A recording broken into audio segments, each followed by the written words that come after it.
நாம் அனைவருமே வெற்றி பெற வேண்டும் என்றால் நமக்குத் தேவை ஒரு இலக்கை நிர்ணயித்தலும் அதற்காக திட்டமிடுதலும்.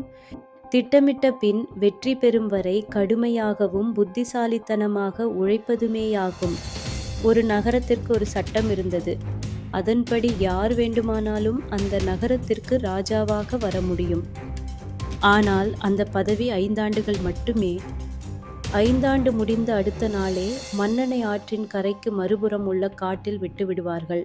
அந்த காட்டில் மனிதர்கள் கிடையாது, வெறும் கொடிய விலங்குகள் மட்டுமே.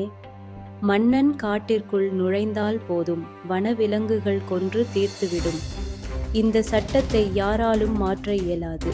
இந்த நிபந்தனைகளுக்கு ஒப்புக்கொண்டவன் மட்டுமே அரியணையில் அமரப் பொருத்தமானவன். ஆக மன்னனாக முடிசூட்டிக் கொண்டவனின் தலையெழுத்து 5 ஆண்டுகளுக்குப் பின் கட்டாய மரணம்.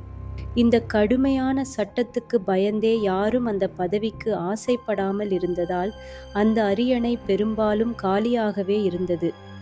இருப்பினும் ஒரு சிலர் எப்படியிருந்தாலும் சாகத்தானே போகிறோம், மன்னனாகவே மடியலாமே என்று பதவி ஏற்பதுண்டு. அதிலும் பாதி மன்னர்கள் இடையிலேயே மாரடைப்பால் மரணம் அடைவதும் உண்டு. இப்படி ஒரு மன்னனுக்கு 5 ஆண்டு ஆட்சி காலம் முடிந்தது. அன்று ஆற்றின் கரையை கடந்து காட்டிற்குச் செல்ல வேண்டும். அவனை வழியனுப்ப நாடே திரண்டிருந்தது. மன்னன் வந்தான். அவனுடைய சிறப்பான ஆடைகளையும் நகைகளையும் அணிந்து முடிசூடி தங்க வாளேந்தி வைரங்கள் மின்ன மக்கள் முன் நின்றான். மக்கள் வாயை பிளந்தனர். இன்னும் 1/2 மணி நேரத்தில் சாகப் போகிறான், அதற்கு இவ்வளவு அலங்காரமா? தான் செல்லவிருந்த படகை பார்த்துவிட்டு சினத்துடன் கூறினான், மன்னன் செல்லும் படகா இது? பெரிய படகை கொண்டு வாருங்கள். நான் நின்று கொண்டா செல்வது? சிம்மாசனத்தை கொண்டு வாருங்கள். கட்டளைகள் பறந்தன, காரியங்கள் நடந்தன. சற்று நேரத்தில் அலங்கரிக்கப்பட்ட அழகான படகு ஆற்று நீரை கிழித்து கொண்டு மறுகரை நோக்கி பயணித்தது. மக்கள் திகைத்து நிற்க, மன்னன் கையசைக்க பயணம் தொடர்ந்தது. மிகவும் அதிர்ச்சி அடைந்தவன் படகோட்டியே. காரணம், இதுவரை அவன் மறுகரைக்கு அழைத்துச் சென்ற எந்த மன்னனும் மகிழ்ச்சியாக சென்றதில்லை. அழுது புலம்பி புரண்டு வெம்பிச் செல்வார்கள். இவனோ மகிழ்ச்சி களிப்பில் பொங்கி வழிகிறான். படகோட்டி பொறுத்து கொள்ள முடியாமல் கேட்டான், மன்னா, எங்கே செல்கிறீர்கள் தெரியுமா? தெரியும், மறுகரைக்குச் செல்கிறேன். அங்கே சென்றவர்கள் திரும்ப இந்த நகரத்திற்கு வந்ததில்லை தெரியுமா? தெரியும், நானும் திரும்ப இந்த நகரத்திற்கு வரப்போவதில்லை. பின்னே எப்படி உங்களால் இவ்வளவு மகிழ்ச்சியாக இருக்க முடிகிறது? அதுவா, நான் என்ன செய்தேன் தெரியுமா? ஆட்சிக்கு வந்த ஓராண்டு முடிவில் 1000 வேட்டைக்காரர்களை காட்டுக்கு அனுப்பினேன். அவர்கள் கொடிய விலங்குகளை வேட்டையாடி கொன்றுவிட்டார்கள்.